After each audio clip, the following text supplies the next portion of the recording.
Olá pessoal, espero que todos estejam bem. Gente, hoje eu quero então dividir com vocês essa questão toda sobre o autoestima. Inclusive, eu queria muito, se nós chegarmos a 1000 logo inscritos, eu vou ter condição de fazer live com vocês. A gente vai poder marcar um dia pra gente conversar, pra eu saber e conhecer vocês também, né? Já que a grande maioria aqui são meninas, são mulheres. Mas eu acho que esse tema ele é tanto para homem quanto para mulher, né?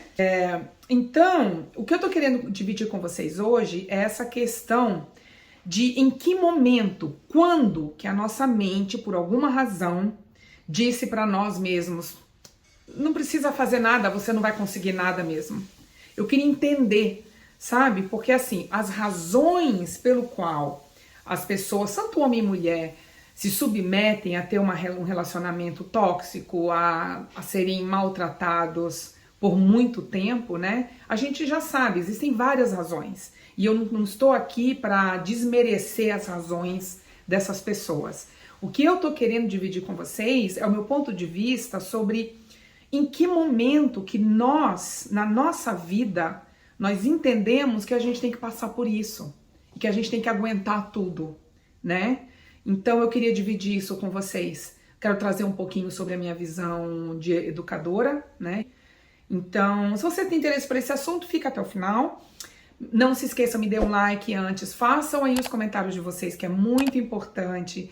Se vocês quiserem mandar esse vídeo, compartilhar esse vídeo para amigos ou amigas que talvez estejam passando por isso, eu quero fazer essa reflexão com vocês. Tá bom? E não se esqueçam, se inscrevam no canal e me sigam no Instagram.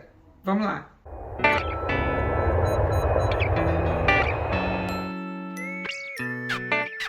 Bom, então de novo, gente, para começar, eu quero deixar bem claro que eu não estou aqui julgando quem está passando sobre nessa situação, tá?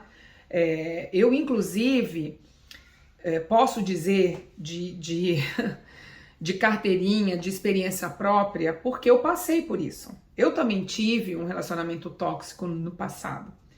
Que, obviamente, que quando nós estávamos nesse relacionamento, que para mim foi uns 30 anos atrás, naquela época não se falava disso.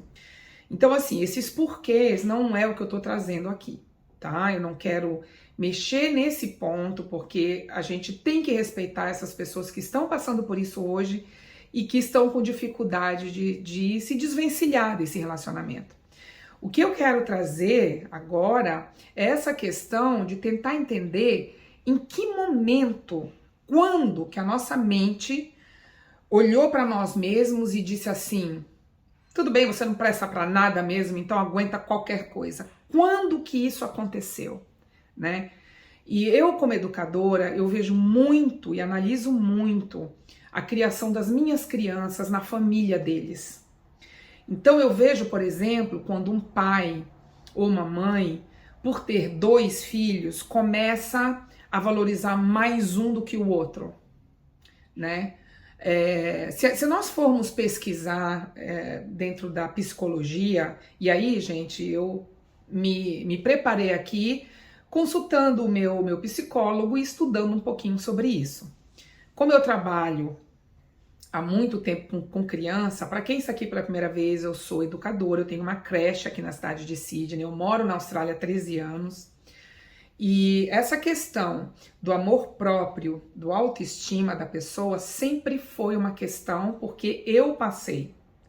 Eu fui uma pessoa que viveu muita coisa, né? Eu sofri bullying quando eu era criança, eu tive 2 relacionamentos muito difíceis na minha vida, e então eu tenho uma certa experiência. No meu caso, eu procuro, através do meu psicólogo, entender quando que isso começou, quando foi que eu me desvalorizei, porque o que acontece, minha gente, é isso.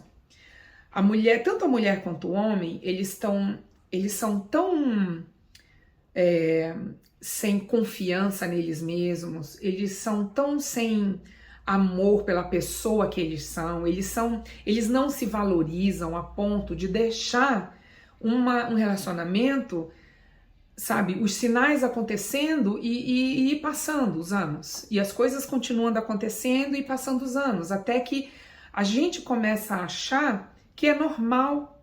As pessoas se acostumam a isso, né? Claro, é difícil a gente primeiro perceber que nós estamos num relacionamento tóxico, mas o que mais me interessa saber aqui dividir com vocês essa questão. Em que momento? Quando eu pesquiso sobre isso dentro da psicologia, quando eu consulto meu psicólogo para procurar ter um norte de como entender tudo isso, é sempre começando com a infância. E a infância tem muito a ver comigo, porque eu tenho crianças aqui, eu cuido de crianças e eu me preocupo demais com a autoestima delas. A criança, quando ela não olha, quando ela não fala com você, não conversa com você, olhando nos olhos, quando ela não é expressiva, a gente vê que é uma criança muito introvertida, que tem muita vergonha, isso não é um bom sinal, né? E eu vejo que a impressão que me dá é que não são todos os pais que percebem isso, que ficam atentos a isso. No meu caso, foi um reflexo da minha infância. E aí, deixa eu contar pra vocês como é que foi a minha infância, das coisas que eu lembro. Como eu era muito grande, sempre fui a mais alta da turma, sempre fui a mais gordinha da turma. Então eu lembro, por exemplo, de uns apelidos. Eles me chamavam de baleia. Eu lembro que até 9, 10 anos era assim, eu odiava ir pra escola. Depois, na adolescência, quando eu comecei a entender que eu era muito assim, que eu tinha muita vergonha, que eu não gostava de ter uma vida social, eu não tinha muitos amigos assim. Logo em mais ou menos 13 para 14 anos, no iniciozinho aí da adolescência. E eu sempre achava que as pessoas mais velhas eram muito mais interessantes. Porque na minha cabeça, elas sabiam muito mais do que eu. Então, toda vez que eu fazia amizade com pessoas bem mais velhas do que eu, e isso, gente, foi o início da minha adolescência, foi assim. Eu lembro que muitos amigos meus tinham 20, 18, 17 anos. Tanto que o primeiro namorado que eu tive, eu tinha 16 e ele 30. E eu comecei a achar que poderia ter um possível relacionamento ali, né? Só que há 30 anos atrás, né? Mais até, uma menina de 16 anos se envolver com uma pessoa de 30, hoje, não é nem possível dentro da lei, porque nem maior idade eu era, né? Só que também eu inventei pra ele. Eu falei pra ele que eu tinha 18. Então também não é tão culpa dele. Mas enfim, eu me envolvi tanto nesse relacionamento e quando ele percebeu que eu estava muito envolvida, ele rapidamente desapareceu. E então eu passei a estudar isso, a conectar essa história de por que eu me interessei por ele. Porque para mim ele era uma pessoa que era mais sábia, que me interessava realmente. Porque eu não tinha nada para oferecer. Eu era totalmente burra e totalmente incapaz para qualquer coisa. Depois, com o tempo, fazendo terapia, e aí tendo um segundo relacionamento, que esse nem foi relacionamento duradouro, não. Isso nem durou muito. Mas mais velha, lá para uns 20, 21 anos, foi que eu tive um relacionamento que a pessoa era extremamente ciumenta, extremamente nervoso, gritava comigo, me humilhava na frente dos outros, e eu ainda com aquela sensação de pequenez, de que não valia nada, na minha cabeça era sempre assim, é porque ele tá nervoso, é porque ele passou um estresse no serviço, eu sempre tinha essas desculpas. Só que ele fez a primeira vez, eu cedi, fez a segunda, fez a terceira e eu fui aceitando. E aí para sair de lá, mas eu consegui. Eu mesma consegui botar um ponto final nisso. Só que demorou 2 anos para isso acontecer. Então, eu quero trazer isso e estou conversando aqui com vocês sobre isso, até em função desse caso aí da Ana Hickman, né, que É até muito estranho a gente se deparar e tentar analisar o caso dela, sendo uma mulher com dinheiro, uma mulher que, né, super bem-sucedida profissionalmente, quer dizer, teoricamente não teria o porquê se sujeitar a tudo que ela diz que ela se sujeitou. Mas é aquilo que eu falo.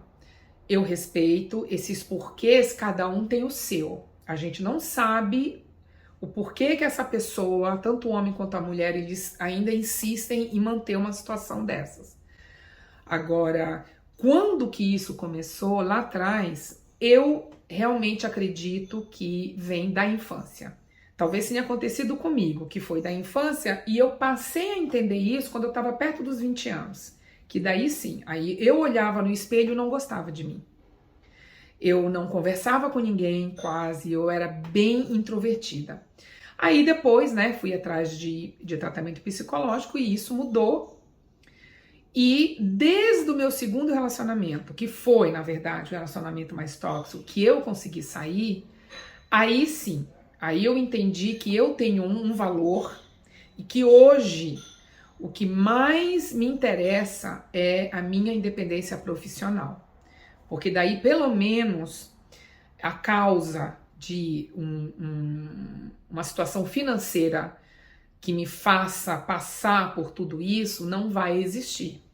Então, hoje, eu tenho uma condição financeira que eu sei que se eu me separar, eu vou conseguir me manter.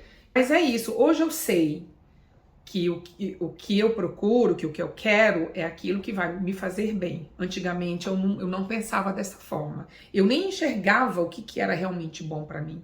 Eu não enxergava nem o que era ruim, o que estava acontecendo, né? A falta de amor próprio, a baixa autoestima não acontece de uma hora para outra. É um conjunto de coisas, né? Que às vezes não é nem dentro da família. Que, para concluir, na minha opinião, é válido, obviamente que é válido numa sociedade, o governo ir atrás de leis para proteger essas mulheres ou para proteger os homens, enfim, as pessoas que sofrem em todo tipo de relacionamento tóxico, né? Desde agressão verbal, física, enfim. É muito bom as pessoas que estejam passando por isso procurar ajuda, não é? Inclusive, eu andei pesquisando aí, eu sei que tem um número que é o 180 para que a mulher ligue e peça ajuda, no caso, né? Acho que para homem também, eu acho que é para o ser humano em si. Ainda não entrei muito no detalhe dessa questão.